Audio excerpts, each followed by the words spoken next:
It is September 1st. Today is going to be a daily briefing like none other. You can already tell that by my guest, none other than the CEO of Real Vision, Raoul Pal. Raoul, welcome to the daily briefing. It's good to be here. I love the fact that you've dressed up for me. Finally, we've got rid of the suit, the jacket, everything else. You're now the normal Jack. Love it. Yeah, I just need to get a few bracelets and then I'll be in there. One day, when I get back to New York, I'll buy you some bracelets. Okay, that sounds good. Raoul, so the reason that we're here is a really special event that I can't wait to talk to you about and hear your thoughts. Today, how about, Raoul, you tell the people at home, why is today such a special day?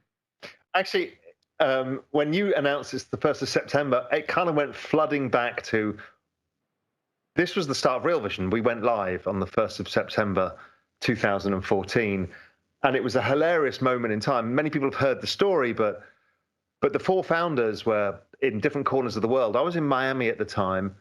Remy was in Spain. Grant was in Singapore, and Damien was in London. And we spent the prior 9 months to a year building out the technology for Real Vision because it was very new. Nobody was really doing what we were doing. And we launched to the world, and the whole platform went down. It basically worked for one browser, and every other browser it failed for. That was September the 1st. And we had to invent a character who became the 5th co-founder called Milton to deal with the four of us having to run customer service all the way around the world for this 1,500 people who paid money for this system that now didn't work. But the idea behind it was really to democratize. Our mission remains to democratize the very best financial intelligence for all. And that came out of 2008, the massive crisis when the media just let people down. And I knew what was going on, and I felt really uncomfortable explaining to people why they didn't know about it and why they were so badly hurt. Then we had 2012 in Europe, where we almost lost all of the European Union, plus the banking system, plus the property market. And the same thing happened. People were kept in the dark. And I'm like, this is not good enough. How can I have all the information? How can some of us make money out of this and other people's lives get decimated? It's not right. So that was the idea behind Real Vision. And 2 years after the European financial crisis, Real Vision was born on September the 1st. And, you know, the one trick we had that didn't exist before, people forget, before there was no hour-long video interview with the most famous names in investing. It did not exist in the world. In fact, podcasters like Tim Ferriss had done, you know, who'd broken long-form ground and made people realize that that was really engaging. CNBC were doing 3-minute slots, 2-minute slots. And we did this. What's happened subsequently is, I don't know how many podcasts there are in finance. They're all copies of Real Vision.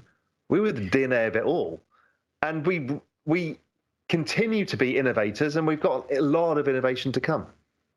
Yeah, I want to get into that innovation, but let's just go back to the depth, the long-form nature of Real Vision interviews. That really was our calling card. What do you think it is about a long-form interview that you just get so much more learning and information and understanding than you can just through a 3-minute, 5-minute television hit? To be honest, finance is not a 3-minute subject. It's people's livelihoods we're talking about. And people want to learn. They don't come to Real Vision because they know everything. They come to Real Vision because they want to learn. And everyone feels slightly out of their depth because in finance, there's always somebody smarter than you. And you get pretty used to being humble around smart people. But people come to do that. And long form is, humans are much better at storytelling. And a long form interview is storytelling. You can get a story arc out of it. Who is this person? Where do they come from? What proof points do they have along the way? And what is their big idea now? I mean, that's a really powerful arc. And it helps us to understand and digest the information. So long form works so much better than saying, where's the S&P over the next 3 weeks going to be? I mean, nobody cares. Well, I want to hear your base case. What's your base case for the S&P over the next week? So here's something. So I want to talk about a little bit how things have changed since we started Real Vision. So I went back and just quickly look at the price of assets 7 years ago to see that, right, this kind of macro world. So it launched with a spirit of disruption, that the world was going to change and the world was riskier than people imagined. So that was, I think I talked in the first video about the long-term trend in bond yields. I think we talked about the long-term trend in gold. At that point, I think we were also talking about the trend higher in the dollar, Bitcoin. And generally speaking, we've kind of not been that involved in equities. There's been a lot of equity bears over the years. So I look back, and 10-year yields have halved. Obviously, they've gone down much more than that. But in the general trend, they've halved. Oil, which was a commodity that we've been kind of up and down over the years with, has been up and down. It was $95 when we launched Real Vision. It's $68 today. Gold was $1,250 when we launched Real Vision. It's up 50% at $1,850. The dollar has gone from 82, which was near its low, up to about 93. Bitcoin, $490, $49,000. So that was quite a good one. That was our first ever video. The other one was the S&P has gone up about 2.2 times, which I think would have surprised Raoul 2014. But the other big standout, which has now become apparent as part of this exponential age, was the NASDAQ, which went up 3.5 times. So Bitcoin was the daddy. It went up 100 times. NASDAQ went up at 3.5 times, and the S&P 2.5 times. Gold 50%, the dollar 20% or so. So it's been a different world. Didn't play out exactly as we imagined. We did have quite a few big risk-off events en route, taper tantrums and other bits. So massive outperformances in areas as well. So it's been kind of fun. Yeah, Raoul, I was waiting. You said the dollar, oil, bond yields. I said, when is he going to say Bitcoin? And there we go. So 450 or somewhere around there to now 445,000, a huge gain. 490 to 49,000. That's 100x. Wow. So Raoul, you said the Raoul in 2014 would have been surprised. We actually have footage of the Raoul in 2014, which is from one of the first ever videos of Real Vision. I believe it was released September 4th of 2014. Oh, you're going to love this, Jack. Having fun already. Real Vision Television is the future of financial analysis and how we can consume it in a better format, in a more interesting way, in a more engaging way. It's also about the real world. So it's not theoretical economics or theoretical finance, which have failed us really. It's about how to apply this to the real world, give us some vision, and give us the tools to arm ourselves. Well, there you have it, Raoul. That was the vision of Real Vision from 2014. You're looking quite different. Yeah, that was a talking hamster as far as I can tell there. That's when I discovered the ketogenic. I discovered the ketogenic diet. It kind of changed my life. Yeah, was that through George that you made that discovery? No, I discovered it through Tim Ferriss. Oh wow! And I was on Tim Ferriss's podcast early on as well, and he was on Real Vision. He was on Real Vision early days. Raoul, so we had, for people who can go back and watch at the very end of that clip, they'll probably have to maybe go on half speed, but there was a Bitcoin at the very end in the introduction to Real Vision. So it just goes to show that crypto really is in the DNA of this company. Can you tell us about the journey of 2014? You start the company, you do these long form interviews. Tell us what were some what was the journey like as you began to run this company? So we formed the company and we had to hire some people because none of us had made a video before. So the first guy we hired, I'm over in Little Cayman still. I'm still living in Little Cayman. I'm in my house in Grand Cayman now. I actually live in Grand Cayman. Most people think I live in Little Cayman. I was there for all over the kind of pandemic period.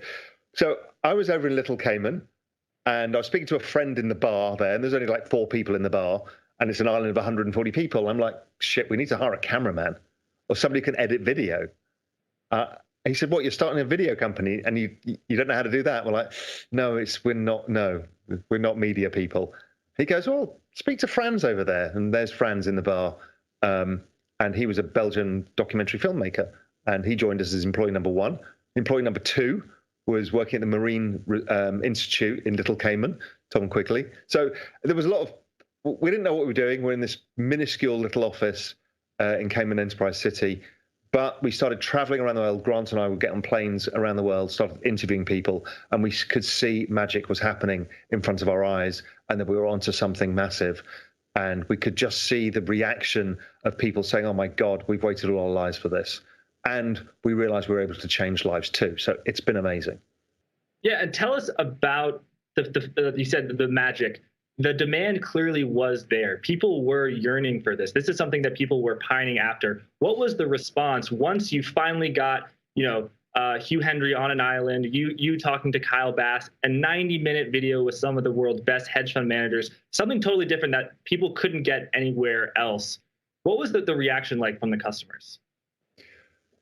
I mean, we've told people since day one that this was a journey we were going on, and we didn't know what we were doing, but we wanted to change the world and we wanted to change the financial landscape forever. And would they come with us? And that we would make mistakes en route. And we said, just join us for the revolution. And people came along with us. People care. They care about what we're trying to achieve. They care about us and the mission that we've got, and they want to help. I mean, this company is entirely funded of $50 million of whatever we've raised in capital over the years was only from our members. I don't think there's any firm in history that's done that I'm aware of. People help us. They say, hey, listen, have you thought about doing this? You've got to interview this guy, or you guys have got a problem here with your website. You need to fix this. People are so bought into helping us, and we're honest. We don't think we're the best people in the world. We know where we want to get to, and we want to create something magic. And the big surprise out of all of this was it didn't become a content business, it became a community. And that is becoming the magic of Real Vision. And you see it everywhere. You see it spilling across Twitter. You even see it in the comment section on YouTube, and you see it on our comment section, and you see it on the exchange. We all network with each other. We get to know each other. We're the same people. I mean, DLS writes a comment on every video. I've never met David, but God, I'd love to buy him a drink because he is incredible as a part of the community. He's always got an insightful comment, balance. He's there kind of policing the comment section if people are being, just not fair or, attacking each other. He says, no, do it this way. He's like the best example of what a community member is. He adds super value, and it's great.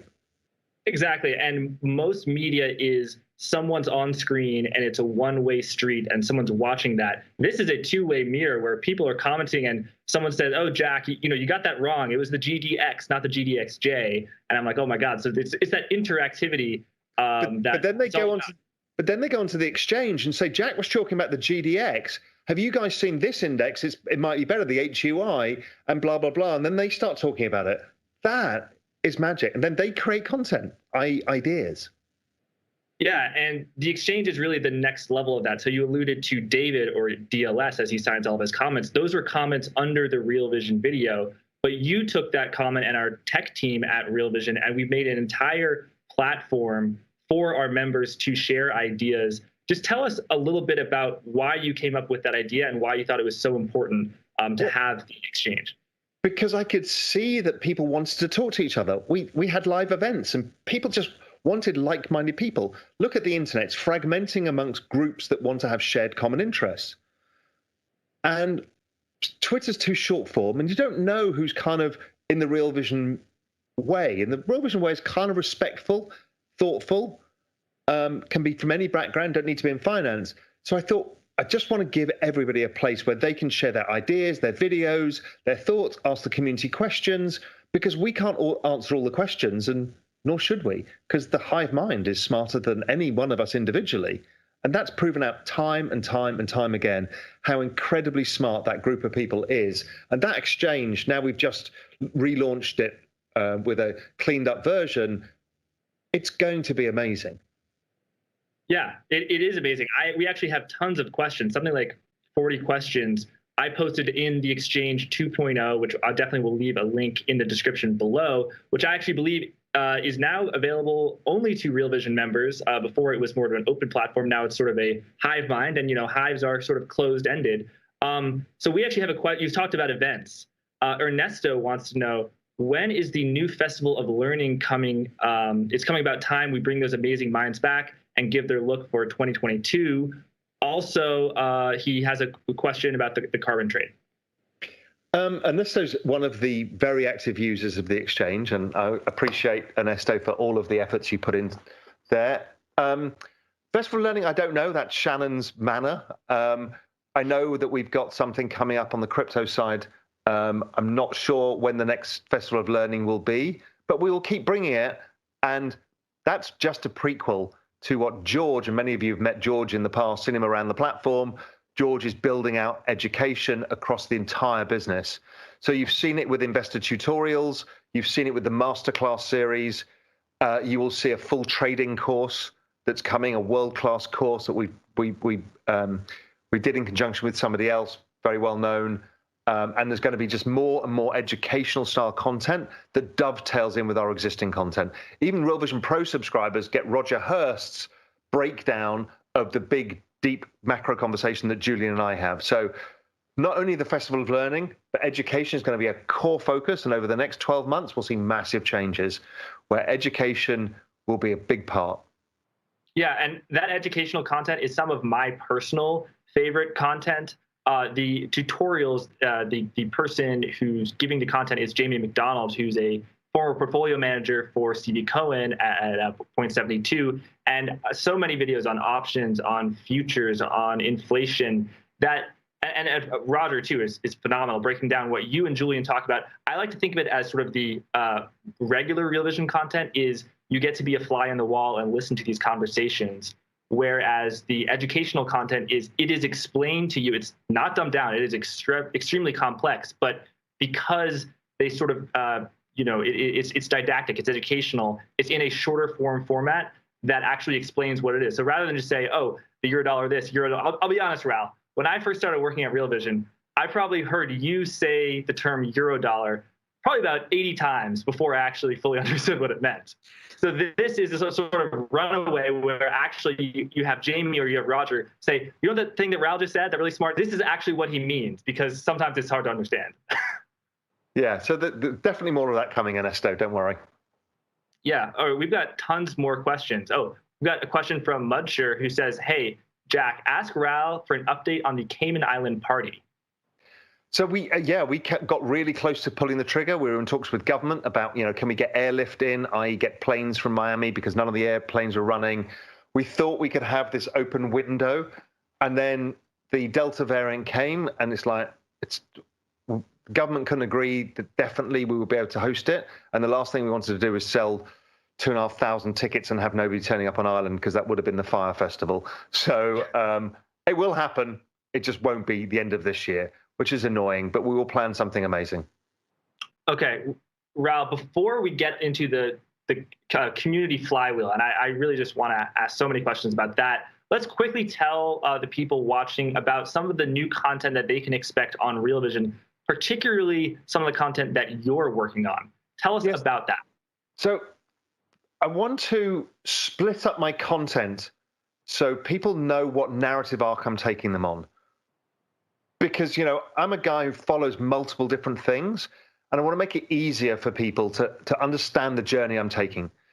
So we've got a whole series for the kind of regular macro content, which is called The Journeyman. And that's my journey of understanding in the macro world. So that's just talking to the smartest people I know to just increase my framework and my understanding. So that frames it for people. What am I doing there? On the crypto side, because that's the other big passion and the big journey, even though I think the two worlds are the same world now. On the crypto side, it's Raoul's Adventures in Crypto. And again, because it's like a fire hose of new things. Macro's not new, it's an ongoing narrative change, and where is this going? This is like, oh my God, everything's coming at me, everything's new, and I need to understand this.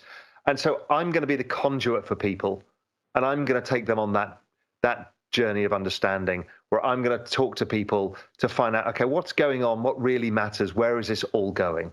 And where is it all going is the biggest thing, because as people know, this is the fastest adoption of any technology in all recorded history. And just to be the same size as the other major asset class, this thing's going up 100x in the next 10 years or so. And we've never, as humanity, faced anything like that.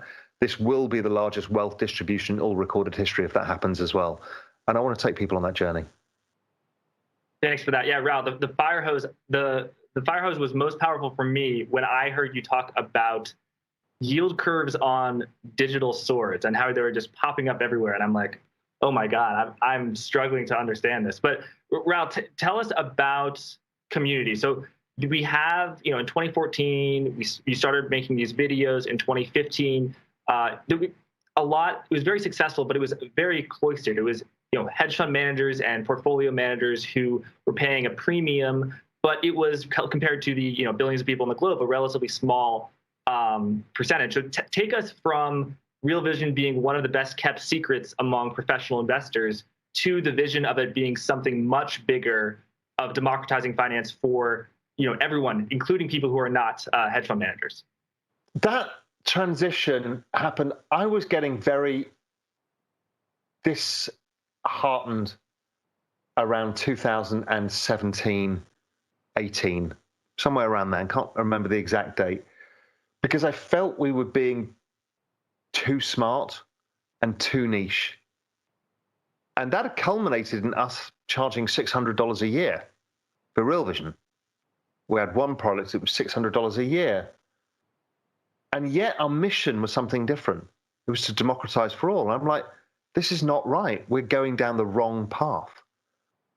Trying to be elite and small and niche and pleases some people, but you're not going to move the dial. And we want to make changes in the world. So it was at that point we slashed pricing down to TV pricing and said, no, we're going to make this available to more. We then opened up YouTube because everyone's like, no, you're not doing, put it on YouTube, you're going to destroy the value. We're like, no, the value is all of what you get on Real Vision. Some of the videos on YouTube 2 months late is not the value, but it'll give a lot of people a taste. And, my last video, the Exponential Age, the one about digital assets, that's the latest video to have 1 million views. We've got 550,000, 600,000 people on our YouTube channel now. So our reach is now about 1 million people. And those 1 million people are part of our community. I talk to them on LinkedIn. I talk to them on Facebook. I talk to them on the platform. I talk to them on Exchange. They're our community.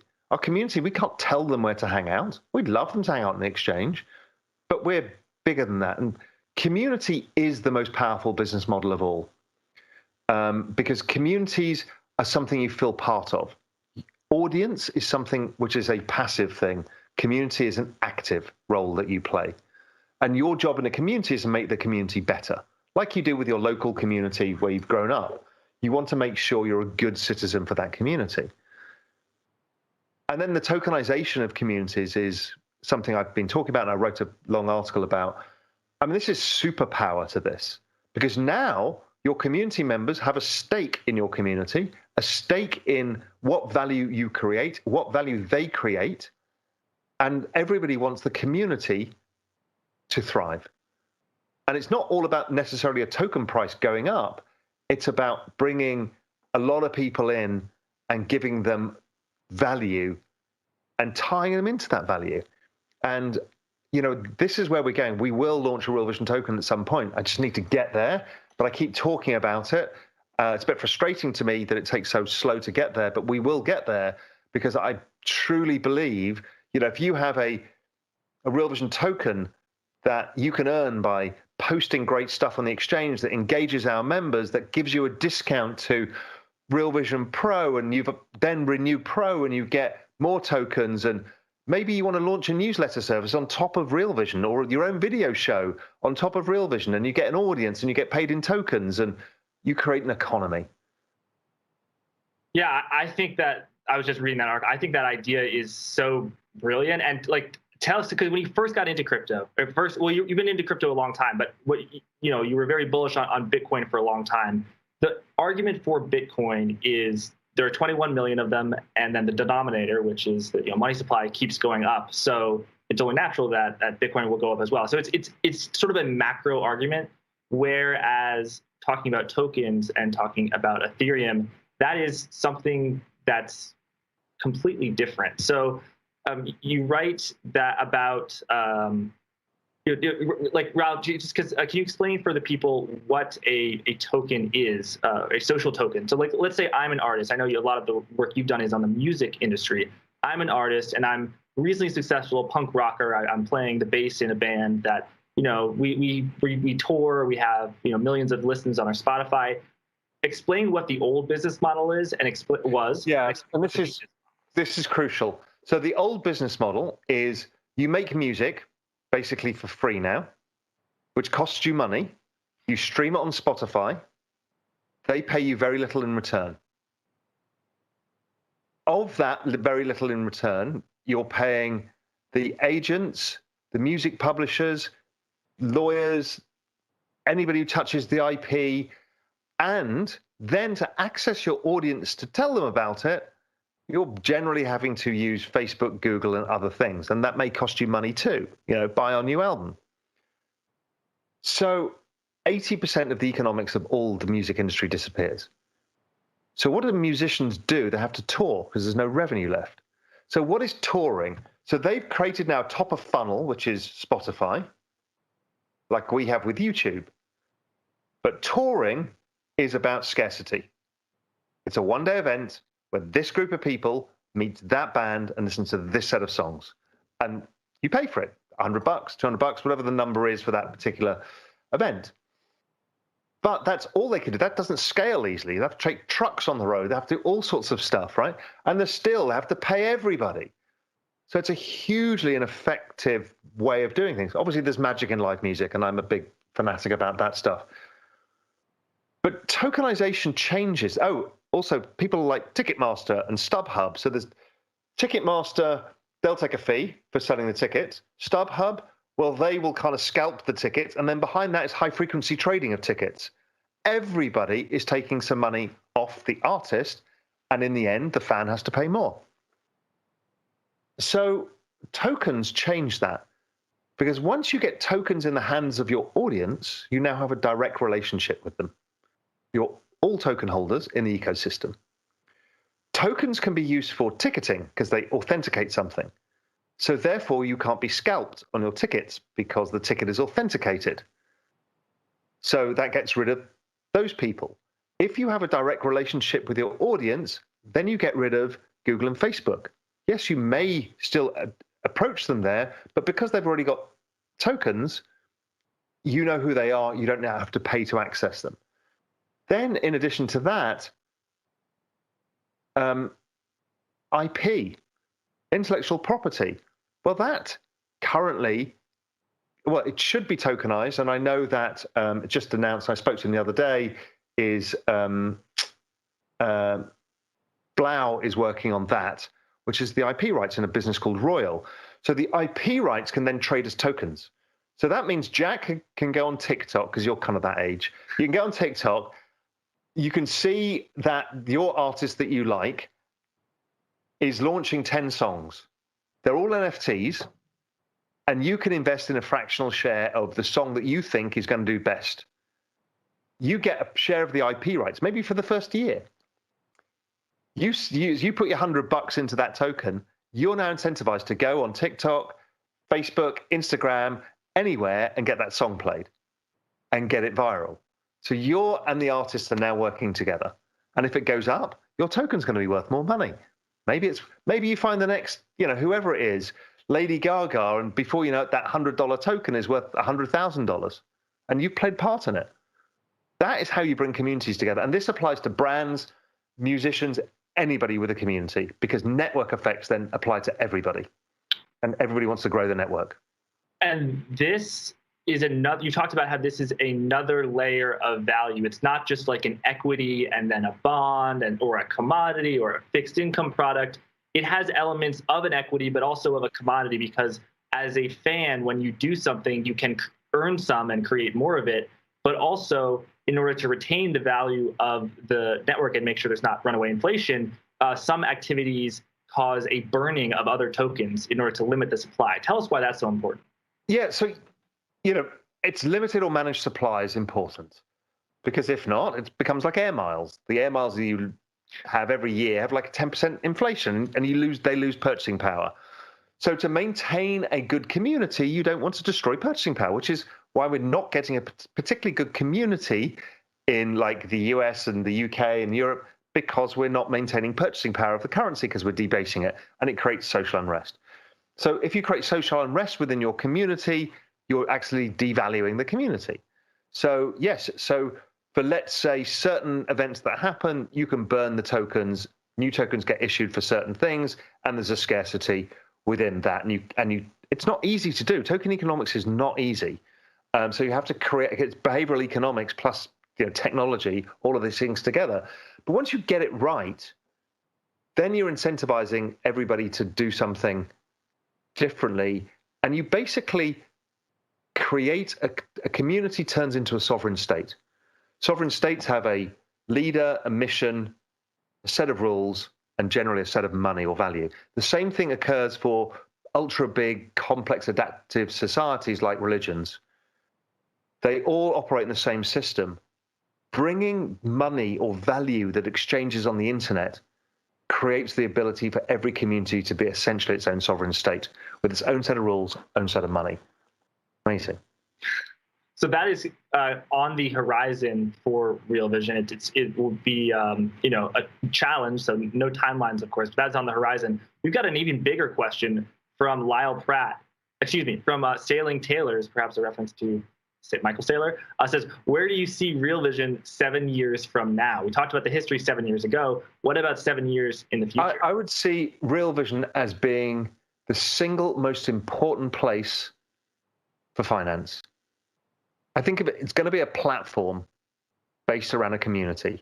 And that platform is going to give you the access to all the information you could ever want, from market pricing to a kind of search that allows you to find everything, a place that we can all create our own research and store it and share it with the community so it becomes the smartest place in the world. I think that the ability to bring all of the financial communities together and give them this home and the platform and the tools is a once-in-a-lifetime opportunity.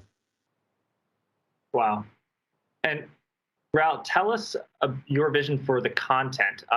The origin of Real Vision emerged from what was lacking during and after the financial crisis in terms of content. So the key principles were truth in finance and also depth, long-form interviews.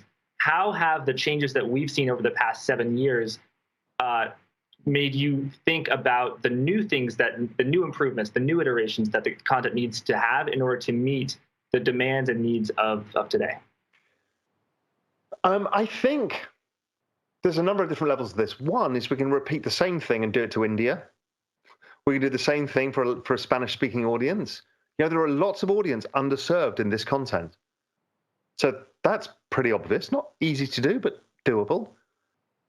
Also, we can allow within this community, once you've built a community, you can allow it to get more niche. You can have sub-communities. So we can spin out endless podcasts based on, you could have one on Cardano, one on just silver miners. And if there's 10,000 people who are fanatics about that, that's a great business if it's part of a big community. I also think that people should be creating their own content. We've already got Brad, who's creating that amazing content about trucking around America and looking for economic signals. I think we'll see more of that. I want people to build as much on top of Real Vision as possible. So content is going to change. It's not going to be you watch everything every day, you come on Real Vision. You might still do that. But content is going to be the exchange. It's going to be the content that the audience generates. It's going to be seamless between audio, visual, written.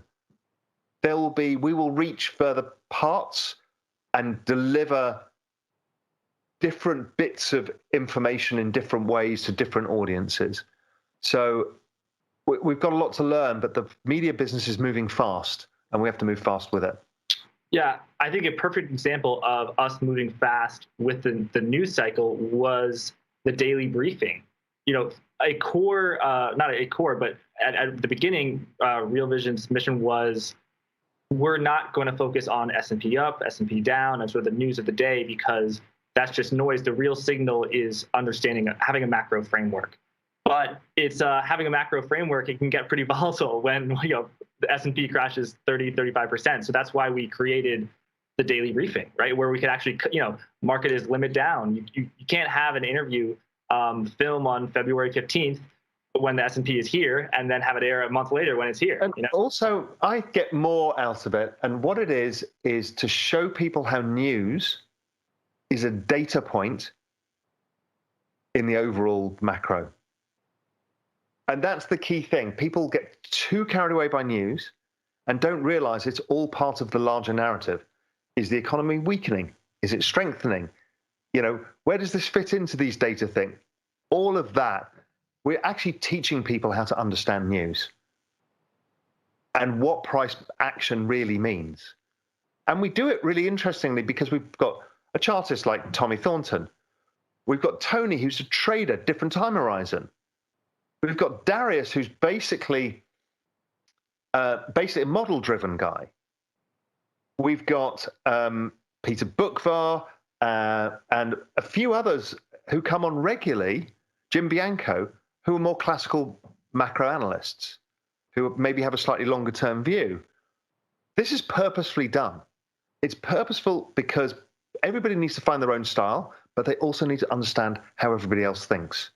So we purposely curated a different group of people that we can talk to on a regular basis because it's going to give us much more of the overall picture. Yes, and we also have a diverse view. So it's not just a bunch of inflationists or not just a bunch of deflationists. It's dollar bulls, dollar bears, bullish on equities, bearish on equities, to really give people the full spectrum of views. Raoul, something I want to ask you about is, of course, the exponential age and the move, not just of Real Vision, but of your framework. Tell us about why macro, why macro and crypto aren't so different after all. Everything is being driven by secular forces: debt, demographics, deflation, technology, globalization. That is macro. And an outcome of that was cryptocurrency. It was specifically designed to get us around the problems of the financial system.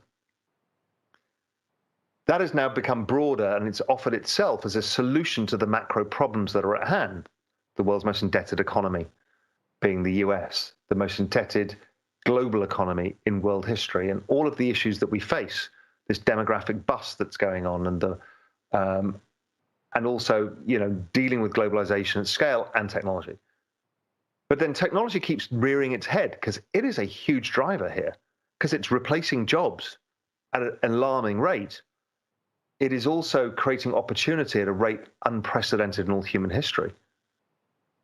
So all of these things are combining to create the exponential age, and the technology in the exponential age is a bunch of network adoption models, all combining in their own network adoption exponential trends to create this whole period of time. The next 10 years will be the teeth of this thing, where we are going to have to go through change that is unprecedented. Everything from genetic sciences to EVs, to green energy, to robotics, to distributed computing power, to the Internet of Things, through to 3D printing, AI, space travel, all of this. 5G, space Wi-Fi. I mean, it's basically all the information layer coming together. Even genetics is now an information layer. It looks very similar to modern software. You put all of this together, who knows where the world is going to lead. But it's going to be scary and difficult to navigate for us socially. But if we embrace it, we can also make a lot of money from investing in it. Yeah, Ra, I want to ask you a question, which is, there was a time when private equity was this sort of bizarre thing that no one really thought of. Now it's thought of something. If you run a institutional portfolio for an endowment, a college, university, whatever, and you don't have an allocation to private equity, it's considered, you're almost incompetent. And it's like, why are you not allocated to private equity? And, some funds, I think, are up to 30 or 40% allocated to private equity. Do you think there will be a time now, So now, very few endowments are allocated to crypto. There have been a few early adopters, I believe Yale and other schools. Do you think there will be a time when it will be the same sort of stigma where if you're not invested in crypto, it's like, what are you doing? In the macro hedge fund world that I grew up in, it's a pretty savvy bunch of people. It's now considered a stigma. You're considered prehistoric. When John Paulson came out 2 days ago and says, well, I think it's all worthless. I mean, basically the whole macro world was like, really? And we're talking every legend of the industry is long this stuff in significant ways, both personally and in their funds, and are scaling it up. So yes, I mean, you're basically a social pariah now if you haven't got it in, much like systems-based trading. When we started Real Vision, it was like, oh God, no, those guys, this is the end of the world. 7 years later, I mean, it's just part of our world. Yeah. Raoul, I've got to ask you a question about the macro world, returning to that world. You have a report out off of Real Vision Pro where I believe the cover of it is a series of snails, and that is talking about the economic slowdown. Tell us what you're seeing there in the data and how you think it might impact asset prices. Yeah, and I've been talking about this in the daily briefing, shuttling everybody along every kind of 3 weeks or so, is the forward-looking data in the United States, China, Japan, and a few other countries is slowing significantly. The Citibank Economic Surprises Index of data in the United States is now firmly negative. It's firmly negative in China, and it's about to go negative in Europe. So the data is not as good as expected. Then when we start looking at like buying climate from University of Michigan, it's the worst ever in recorded history buying climate to buy a house, a car, durable goods. We're seeing a whole bunch of stimulus roll off in the next week or two. So some of the moratoriums on rent and a whole bunch of things all stop. Payments, transfer payments all stop. We're seeing it in the bond market where yields have started slowly coming off and have been coming off for a long time. When everyone was screaming inflation, the bond market was like, it's not the issue. It is normal to have, after a recession, a period where there's excessive optimism of economic recovery and the economy's just not on its 2 feet yet. It's like coming out of hospital after an operation. You're not going to go round the block having a jog. You might put 3 feet in front of each other and everyone goes, yeah, see, he's back to normal, and he collapses on the floor again. No, I need to go back to bed. We've all been there. It's the way with the hangover, right? You think you can survive it, but it actually takes another day.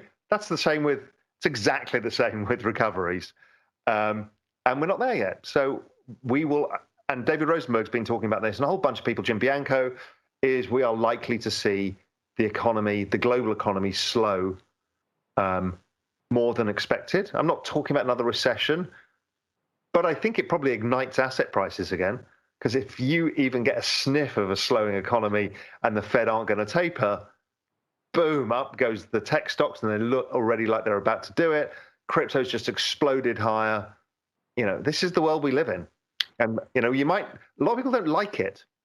They shake their arms at the internet saying the Fed should raise rates. That's not the game we're in. The game we're in is this is what the Fed do. How can I take advantage of it? And they've given you free options. Just take them. Yeah, it's fascinating how when people think when the economy does well, stocks do well. And when the economy does poorly, stocks don't do well. But that's so infrequently the case, especially now. I was speaking to someone today, Raoul, and they said the greatest risk to asset prices is the fact that the Delta variant rolls over and cases are fine. And I'm like, that's the greatest risk. And he's like, yeah, because then central banks will withdraw liquidity. Raoul, we're running very short on time. You've been very generous with your time.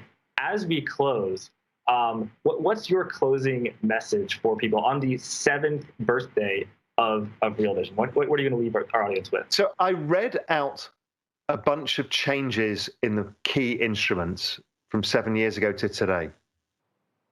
If we are truly going into the exponential age, then we're going to see some extraordinary changes to some of those numbers. I don't know what they're going to be. My guess is oil is lower as opposed to higher over the next 7 years. I'm not talking about short term. My guess is bond yields are probably lower, not higher, but who knows? That'll be the big fight the market wants to have. Gold is probably a lot higher. Where the dollar is, who the hell knows? Where Bitcoin is, that is going to be fascinating. And where the NASDAQ is, that's probably, again, the outlier here. Because if these technologies are truly happening, well, that's going to return a lot of money to people. Yeah, wow. Well, a lot to think about. Thank you so much, Raoul, for joining us. You mentioned Jim Bianco. He will be on Real Vision, the Daily Briefing, on Friday. And by the way, our friend Jeff Snyder, who has been with Real Vision for a long time, his interview aired today with Maggie Lake. A lot to think about in the Eurodollar market. And while I'm plugging away, Raoul, your interview with Lakshman Achuthan, who's he's an original when it comes to Real Vision. You're going to be talking about the business cycle with him in a few weeks. Yeah, and there's a lot of interviews coming up, so some really exciting stuff. Yeah. And my Adventures in Crypto launches on September the 10th as well, and there'll be some great stuff coming there. Yeah, and on the macro side, for the entire month of September, we are focusing on the theme of, is the business cycle slowing? So a lot to stay patient for. Raoul, thank you so much, and thank you everyone watching at home. Take care, everyone, and see you in 7 years.